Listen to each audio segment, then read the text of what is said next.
প্রিয় শিক্ষার্থীরা, আজকে আমি দ্বাদশ শ্রেণীর দ্বিতীয় অধ্যায় তড়িৎ ক্ষেত্র বা ইলেকট্রিক ফিল্ড সম্পর্কিত বিভিন্ন রকমের গাণিতিক সমস্যা ও তার সহজ সমাধান কিভাবে করা যায় সেই সম্পর্কে আলোকপাত করব। তোমরা এগুলো ভালো করে দেখো এবং বোঝার চেষ্টা করো। প্রথমেই আমি দুটি আধানের মধ্যে পারস্পরিক বল সংক্রান্ত সমস্যা নিয়ে আলোচনা করি। প্রথম প্রশ্ন বলেছে যে পদার্থের উপস্থিতিতে দুটি আধানের মধ্যে কার্যকর বল পরিবর্তিত হয়, ব্যাখ্যা কর। কীভাবে ব্যাখ্যা করা যায়? দেখো, Q1 ও Q2 দুটো আধান যদি শূন্য বা বায়ু মাধ্যমে Q1 Q2 আধান শূন্য বা বায়ু মাধ্যমে যদি পরস্পর আর দূরত্বে থাকে, সেক্ষেত্রে এসআই পদ্ধতিতে শূন্য মাধ্যমে আমরা বলতে পারি তাদের মধ্যে ক্রিয়াশীল বল লাইক দিস ইকুয়েশন 1 যেটা লেখা আছে এসআই শূন্য মাধ্যমে। এবার ধরো যদি কোনো মাধ্যমের পরাবৈদ্যুতিক ধ্রুবক যদি কে হয়, তাহলে সেক্ষেত্রে পরিবর্তিত বল এফ প্রাইম হবে 1/4πε0 কে Q1 Q2 by R square, যেখানে ε0 হচ্ছে শূন্য মাধ্যমের পরাবৈদ্যুতিক ধ্রুবক। এটা ইকুয়েশন 2 দিয়ে ডিনোট করছি। তাহলে দেখো 1 আর 2 থেকে যদি আমি 2কে 1 দিয়ে ভাগ করি, অর্থাৎ 1 ও 2কে যদি সমাধান করি, তাহলে আমি বলতে পারবো যে এফ প্রাইম সমান হচ্ছে এফ বাই কে, বা F prime less than F, বা F prime not equals to F. সুতরাং এখান থেকে সিদ্ধান্তে আসা যেতে পারে যে অন্য পদার্থের উপস্থিতিতে আধান দুটির মধ্যে ক্রিয়াশীল বল পরিবর্তিত হয় বা হ্রাস পায়। দ্বিতীয় প্রশ্নে আসছি। দ্বিতীয় প্রশ্নে বলেছে যে দুটি কণার মধ্যে কিউ আধান, ক্যাপিটাল কিউ আধান কিভাবে বণ্টিত করলে তাদের মধ্যে ক্রিয়াশীল বল বা কার্যকর বল সর্বাধিক হবে। দেখো এটা কিভাবে করা যায়। ধরো দুটোর মোট আধান হচ্ছে ক্যাপিটাল কিউ, তাহলে Q1 যদি স্মল কিউ হয়, তাহলে Q2 হয়ে যাবে capital Q minus small Q.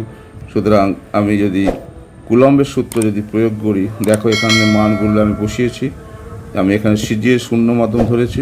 সুতরাং এফ ম্যাক্সিমাম বা মিনিমাম হবে, সেক্ষেত্রে ডিএফ বাই ডিকিউ 0 হবে। তাহলে আগে ডিএফ বাই ডিকিউ বার করে দেখাচ্ছি, এর মান হচ্ছে এইটা। তাহলে ডিএফ বাই ডিকিউ যদি 0 হয়, সুতরাং এখান থেকে দেখো সমাধান করে আমি দেখাচ্ছি যে কিভাবে স্মল কিউ সমান ক্যাপিটাল কিউ বাই 2 আসছে। সুতরাং আমি এখান থেকে বলতে পারি যে এফ এর মান সর্বোচ্চ মান হচ্ছে capital Q square by 4 r square. সুতরাং এখান থেকে তোমরা নিশ্চয়ই বুঝতে পারলে যে আধান দুটিকে যদি দুটো বিন্দুতে একটা নির্দিষ্ট ব্যবধানে সমভাবে বণ্টিত করা হয়, সেক্ষেত্রে তাদের মধ্যে ক্রিয়াশীল বল সর্বোচ্চ হবে এবং সর্বোচ্চ বলের মান দেখো capital Q square by 4 r square. তাহলে এই একই অঙ্ক যদি আমি সাংখ্য মান দিয়ে দিই, তাহলে এটাকে কীভাবে করা যায় তোমরা এটা দেখতে থাকো। বলেছে দুটো কণার মধ্যে মোট 20 ESU আধান 10 সেমি ব্যবধানে কিভাবে বণ্টিত করলে তাদের মধ্যে ক্রিয়াশীল বল সর্বোচ্চ হবে এবং ওই সর্বোচ্চ বলের মান কত। দেখো এখানে আমি অ্যান্সারও দিয়ে দিচ্ছি 10 ESU এবং 1 ডাইন। তাই তোমরা আশা করি এটা আগের অঙ্কটা দেখে তোমরা এটা করতে পারবে।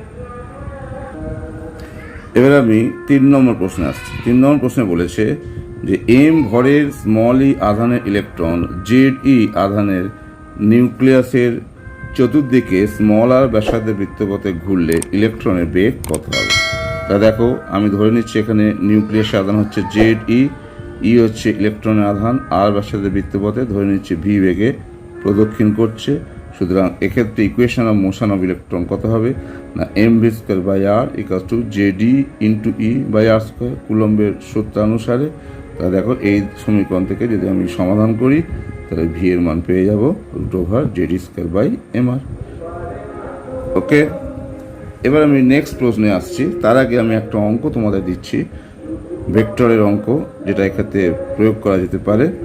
ধরো প্রশ্নটা দিচ্ছে এরকম, 1 মাইক্রোকুলম আধান যথাক্রমে I plus J plus K metre ও 2I plus 3J minus K metre দূরত্বে আছে।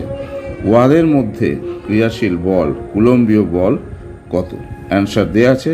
এবং সেক্ষেত্রে তোমাদের আমি একটা হিন্ট দিচ্ছি। এটা R1 দেওয়া আছে, R2 দেওয়া আছে, তাহলে এখান থেকে R বার করবে, R2 মাইনাস R1 এই সূত্র অনুসারে।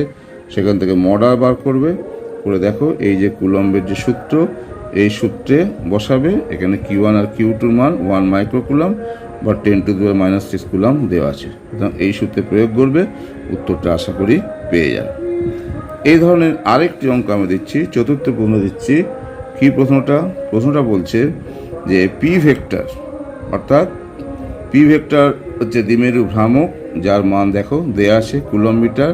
এই দ্বিমেরু ভ্রামক বিশিষ্ট একটা তড়িৎ দ্বিমেরুকে যদি একটি সুষম তড়িৎ ক্ষেত্রে রাখা থাকে, সেক্ষেত্রে তড়িৎ ক্ষেত্রটির ক্ষেত্র প্রাবল্য যদি ই ভেক্টর সমান 10⁻⁷ I plus J plus K volt metre inverse হলে দ্বিমেরুটির উপর ক্রিয়াশীল টর্ক নির্ণয় করো। তোমরা জানো যে টাও ভেক্টর সমান হচ্ছে পি ক্রস ই। তাহলে দেখো আমি এখানে ক্রস গুণফল যেভাবে করে, এটা -7, এটা হচ্ছে +7।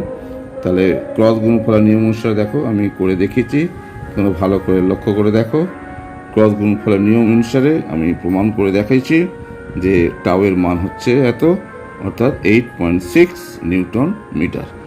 তাহলে আশা করি তোমরা এটা বুঝতে পারলে। এবার আমি 5 নম্বর প্রশ্নে আসছি। এটা হচ্ছে তড়িৎ ফ্লাক্স, ইলেকট্রিক ফ্লাক্স ও গাউসের উপপাদ্য সংক্রান্ত। প্রশ্নে বলেছে একটি সুষম তড়িৎ ক্ষেত্রে ই ভেক্টর দেওয়া আছে, ওয়াইজেড তলে যদি 20 মিটার স্কোয়ার ক্ষেত্রফলের মধ্য দিয়ে অতিক্রান্ত তড়িৎ ফ্লাক্স নির্ণয় করো। তাহলে এক্ষেত্রে আমি কীভাবে এটা করবো, দেখো একটা জিনিস তোমরা ভেবে দেখো যে ওয়াইজেড তল এক্স অক্ষ বরাবর ভেক্টর হিসাবে সূচিত হয়। তাহলে যেহেতু 20 মিটার স্কোয়ার যদি এর ক্ষেত্রফল হয়, তাহলে ক্ষেত্রফল ভেক্টর এস ভেক্টর মানে নিশ্চয়ই আমরা বলতে পারি যে 20I ভেক্টর। সুতরাং অতিক্রান্ত তড়িৎ ফ্লাক্স ফাই ইকাস্ট হচ্ছে ই ভেক্টর ডট এস। তাহলে এর মান বসাও, এসের মান বসাও, ডট গুণফল লেখো। তাহলে দেখো কীভাবে এটা সরল করলে ফাই ইকাস্ট হয়ে যাচ্ছে 120 ভোল্ট মিটার। সুতরাং তোমরা এই সূত্রটা প্রয়োগ করে ডট গুণফল যদি জানো, তাহলে কীভাবে 120 ভোল্ট মিটার আসছে নিশ্চয়ই বুঝতে হবে। এখানে নিশ্চয়ই তোমরা অবহিত আছো যে I ডট I 1 হয়, জে ডট I 0 হয় এবং কে ডট I 0 হয়। এবার 6 নম্বর প্রশ্নে আমরা আসছি। প্রশ্নে বলেছে যে শূন্যস্থানে রাখা 40 সেমি দীর্ঘ একটি ঋজু তারকে 20 মাইক্রোকুলাম আধানে আহিত করলে তারটি থেকে 15 সেমি দূরে ক্ষেত্র প্রাবল্যের মান নির্ণয় করতে বলেছেন। তোমরা নিশ্চয়ই পড়েছ দীর্ঘ ঋজু তার থেকে আর দূরত্বে ক্ষেত্র প্রাবল্যের রাশিমালা কী হয় না, ই সমান হচ্ছে 1/4πε0 2q/r, যেখানে কিউ হচ্ছে একক দৈর্ঘ্যের আধান। তাহলে দেখো এখানে আর এর মানটা দিয়ে দিয়েছে। একক দৈর্ঘ্যের আধান তাহলে কত, দেখো মোট আধানকে দৈর্ঘ্য দিয়ে ভাগ করেছি, হচ্ছে 5 × 10⁻⁵ কুলম মিটার।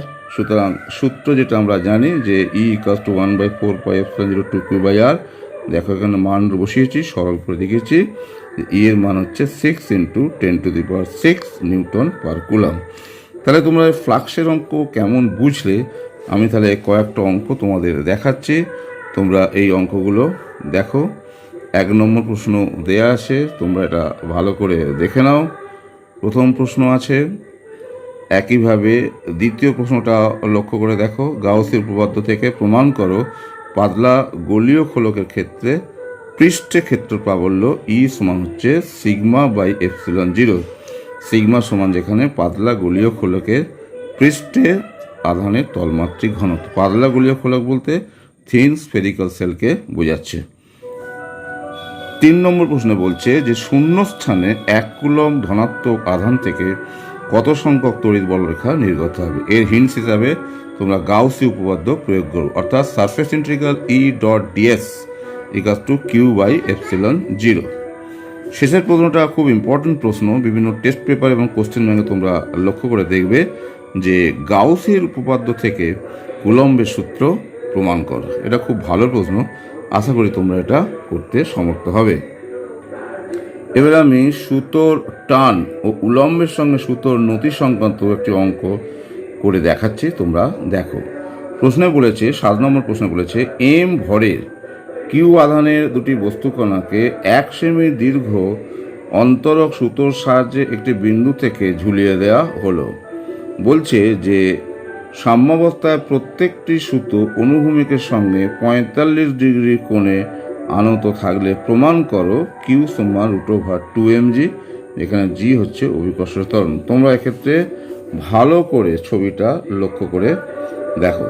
দেখো এই যে আলম্বন বিন্দু যেখান থেকে ঝুলছে এল দৈর্ঘ্যের সুতো, এখানে দুটো আধান কিউ আর দূরত্বে আছে, সাম্যাবস্থায় আছে। তাহলে এই বিন্দুতে দেখো এই যে আধান, এর ভর হচ্ছে এম, আধান হচ্ছে কিউ। সুতোর টান এই বিন্দু অভিমুখে কাজ করবে। তাহলে এটা যদি থিতা হয় তাহলে এটাও হয়ে যাবে নিশ্চয় থিতা। তাহলে অনুভূমিক অংশ হচ্ছে টি কস থিতা, উলম্ব অংশ হচ্ছে টি সাইন থিতা। তাহলে আধানের ভর এমজি নিচের দিকে কাজ করবে এবং এদের মধ্যে যে কুলম্বীয় বল কাজ করবে সেটা টি সাইন থিতা দ্বারা যোগান দেবে এবং টি কস থিতা এমজি দ্বারা প্রশমিত হবে। তাহলে দেখো টি কস থিতা সাম্যাবস্থায় বলতে হবে টি কস থিতা সমান হচ্ছে এমজি, আর সিজিএস শূন্য মাধ্যমের ক্ষেত্রে টি সাইন থিতা হচ্ছে কুলম্বীয় বল Q²/r²। তাহলে তোমরা দেখো 2কে যদি 1 দিয়ে ভাগ করি, দেখো ট্যান থিতা সমান কীভাবে আসছে Q²/mg r²। এবার ছবি থেকে তোমরা লক্ষ্য করে দেখো পুরোটা যদি r/2 r হয় তাহলে এইটুখানে দেখতে পাচ্ছ r/t। তাহলে লম্ব বাই অতিভুজ, এখানে 1 সেমি দৈর্ঘ্য বলে দিয়েছে, লম্ব বাই অতিভুজ সাহায্যে আমরা বলতে পারি যে r/2/1 সমান হচ্ছে sin 45। তাহলে r ইকাস্ট হয়ে যাচ্ছে √2। তাহলে দেখো আমি সমীকরণ করে দেখাচ্ছি যে কিভাবে সরল করে আসছে কিউ ইকাস্ট টু √2mg। তাহলে নিশ্চয়ই তোমরা এটা বুঝতে পারলে। এবার আমি কয়েকটা অঙ্ক তোমাদের দিচ্ছি, তোমরা অঙ্কগুলো দেখো, নিজে করো।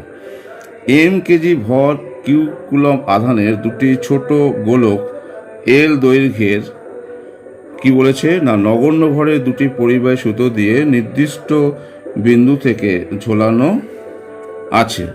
সাম্যাবস্থায় প্রতিটি সুতো উলম্বের সঙ্গে থিতা কোণে নত থাকলে প্রমাণ করো কিউ² সমান 4mg l² sin² থিতা tan থিতা ইন্টু 4πε0। এটা তোমরা হার্ডার প্রবলেম হিসাবে তোমরা বিভিন্ন বইতে দেখতে পাবে।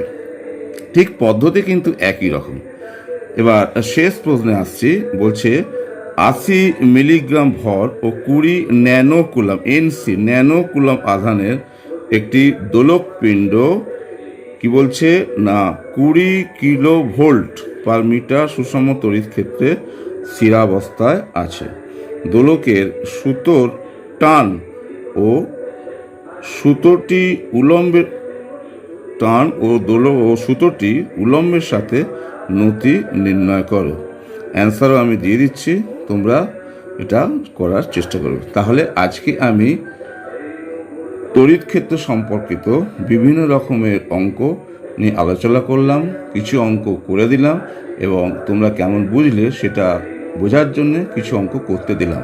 আশা করি এ ধরনের তোমরা অঙ্ক কোশ্চেন ব্যাংক বা টেস্ট পেপার থেকেও দেখতে পাবে। এ ধরনের অঙ্ক করলে তোমরা তড়িৎ ক্ষেত্র সম্পর্কিত বিভিন্ন সহজ এবং শক্ত প্রশ্ন, যেগুলো সাধারণত জয়েন্ট এন্ট্রান্স এই সমস্ত পরীক্ষায় আসে, তোমরা করতে সমর্থ হবে। তাহলে আজকে এখানে শেষ করছি। Stay at home, stay safe.